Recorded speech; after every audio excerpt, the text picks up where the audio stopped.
স্বামী গৌরীশ্বরানন্দ মহারাজ তিনি বলছেন, মাকে যেমন দেখেছি।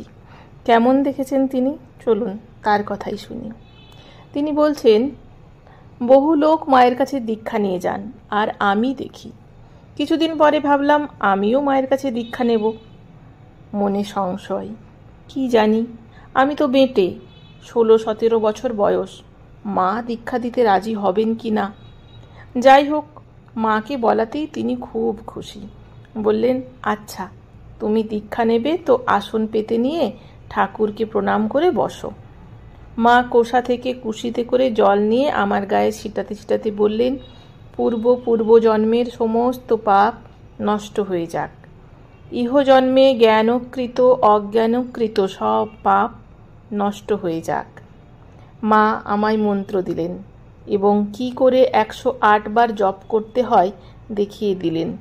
বললেন, বাবা, গুরু আর ইষ্টকে এক জানবে, কোনো ভেদভাবনা করবে না। প্রণাম করতে গেলে বললেন, আজকে পায়ে মাথা রেখে প্রণাম করতে হয়।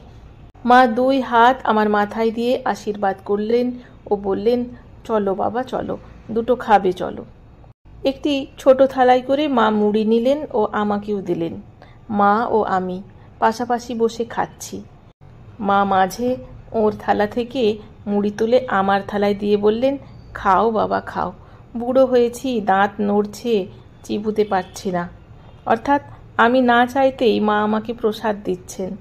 এখন ভক্তেরা দীক্ষা নিলে গুরুর প্রসাদ নিয়ে জল খায়, আর আমি না বললেও করুণাময়ী মা নিজেই আমায় প্রসাদ দিয়েছেন।